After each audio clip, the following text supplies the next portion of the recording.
don't know when you're watching this, but when you do, I just hope it's a good one. My name is Dash, and welcome back to another episode of Dinner at Dash's. And today, we're going to be making a personal favorite of mine. It's my friend's personal favorite too, but it's my famous, not so famous, one-pan pasta. I say one pan, but to be honest, you don't need two because you got to boil the noodles. But that's it, neither here nor there. Boom.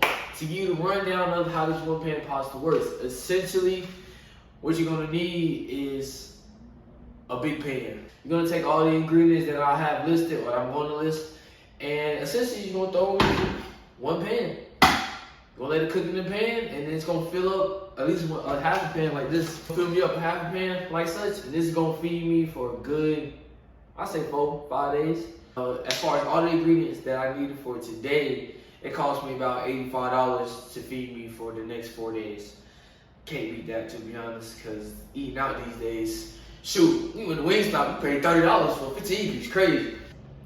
With that being said, this is going to be kind of in two parts. This first part that y'all seeing right now, I'm just preparing the food before I go to practice. So I'm gonna be cutting up the salmon. I already cut up the broccoli, y'all can see that, and I'm gonna cut up the sausage. I'm gonna show y'all like the other ingredients that I have, and once I get back from practice, we're gonna cook it. So, I know y'all tired of hearing me talking, I'm tired of speaking. Let's get to the video. The one thing that I really like about this one pan recipe is essentially you can use whatever ingredients you want. This time I'm using turkey sausage, and I'm putting the salmon on top, like a filet of salmon on top. I have another one where it's like my crazy Cajun pasta, and that's one I'll do shrimp, spinach, tomatoes. Of course I make it spicy a little bit. I put some peppers in there too. So essentially it's like whatever ingredients that you want with some noodles, and white cream sauce is good. So you can use chicken, you can use turkey sausage, like chopped them up. I mean, not turkey sausage, ground turkey, chopped it up. I've done that before. And you can use different noodles. Today, I'm using rotini noodles. I know before I've used the bow tie noodles before. I've used the multicolored noodles before. So, like I said, it's the creativity behind it. You can do essentially whatever you want. That's a bar. You can get creative in the kitchen and just find out what you want. For my cheeses, I use the simple 2 pounds of the Italian white cheeses. Love it. I got my noodles for the creamer. To start it off, a half and half is all you need. You can also, now I did forget this time, but you also can put either chicken stock, vegetable stock, or beef stock, whichever one that you prefer. Also in the mix too, when you're cooking it in a pan. But this, I mean, you don't need it. I just forgot it. And then this time, I also got some sun-dried tomatoes, trying something different. I think these is gonna really accentuate the flavors. But yeah, so I'm gonna cut these up. I'm gonna cut the salmon up into my serving portions, and I'll show y'all when it's done, because I don't want to be touching it. Yeah, y'all get what I'm saying. Truth be told, so if you see like these little dots, these little dots, you can actually count them off. If you clear it out enough, you can count them off. So I'll probably do like, for a good portion size, probably like eat every 4 or 5 dots is how I cut it, and just go down the line. Here we have the portions of salmon. I got about 10 of them. Now y'all might see, oh, they look a little bit skinny. That's just because I got a whole like bowl of pasta I'm gonna have with one of these, so I'm making strips. To be honest, I don't need a big piece of salmon, and also a big portion of pasta. Really, the main course of this meal is the pasta mixture, rather than the salmon just going on top. So yeah, we got my turkey sausage and broccoli. I got the foliar in there just because I didn't want nothing about cross-contamination, so it's not touching the veggies. And yeah, so I'm gonna wrap these up, put it in the fridge, and then the next time y'all see me, I'm gonna be cooking. So I would say stay tuned, but you ain't got no choice. I'm gonna see y'all when I get back.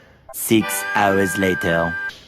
I got on different clothes. Why? Because after practice, like I told y'all before, it's gonna be in 2 parts, and this is part 2. So now we're finna cook. I got my water boiling for the noodles. While that's getting started, I'm gonna go ahead and sear off these salmon, and then after the salmon seared off, we're gonna get the other ingredients in there, get them cooked up, and then by that time, the noodles should be done. Dump them in there, make the sauce. Hey, look, it's the whole process.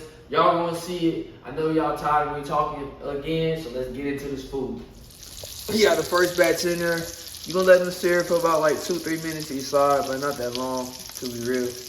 I like mine nice and flaky. That's why I usually do it in the oven, but today I wanted to pick the pan. I see that sizzling going crazy.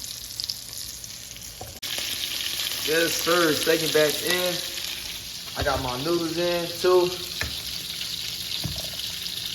It just got in there. But we rocking and rolling, man. We rocking and rolling. Here go the finished salmon. Now that that's out the way, we're gonna get started with the other ingredients. So I'm gonna start off with, I'm gonna throw some garlic, some minced garlic in there, in the pan, with some oil. We're gonna get the tomatoes going too in there, but we're gonna start off with the sausages first, put them in there, let them sear off, then the other veggies, and we're gonna get rocking, man. I got my noodles in the pan, I drained them out, and one tip I'm gonna give y'all, a little secret, man, season your noodles.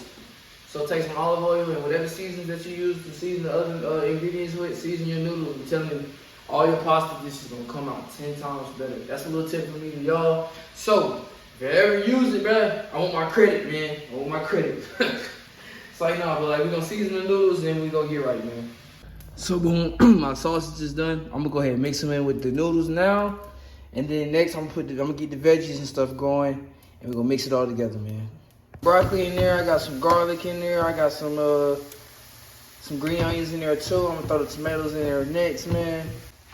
Tomatoes in there going crazy. That looks wonderful, man.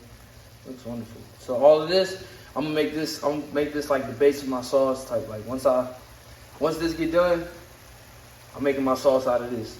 Watch, just watch, you gonna see. I'm making my sauce out of this, then everything getting poured over here. That's what I mean. I got my half and half in there. I got my cheese in there. I'm moving fast because my phone finna die. But I would say, be careful when you add it in your cheese, man. Just once you want the right consistency, you don't want too much to be too thick. You don't want too little to be like soupy. Now that I got it to the consistency that I want, see, it's not too thick, it's not too loose. Now it's time for the pour. Woo! Mix is done. That's exactly how I want it, man. That's exactly how I want it, man. Yo. That's what I need. That looks crazy. That looks crazy. Hey, I ain't gonna lie, man. I know I may be new to the game, but I'm definitely one of the best chefs on YouTube. Holla at your boy. Crazy, man. What? That's crazy. Look at the, bruh. Ooh wee. Let's get the. So boom. Thank y'all for watching, man. The food came out great. That's another simple meal of mine that I do a lot. A lot of my friends, they love it. Every time I make no snap, they be going crazy. I'm gonna make that crazy Cajun one next time. That's when I got shrimp in there too, and it's a little bit more spicier. You know, it's healthy. It's healthy, everything fresh, everything good. It's not coming out of boxes or going in the microwave. Like, this is stuff that I pride myself on eating good. I gotta eat well if I want to perform well. That's really the biggest thing. As a track athlete, I'm not just showing this just to college kids, college athletes also, man. It's a way that y'all can eat healthy without having to eat out all the time or have to spend like so much money. So, that's another episode of Dinner at Dash's. Thank y'all for watching. Please don't forget to like, comment, and subscribe. If you don't do it for yourself, do it for me. And stay tuned for more. We're going crazy every week. It's your boy Dash, and I'm out here.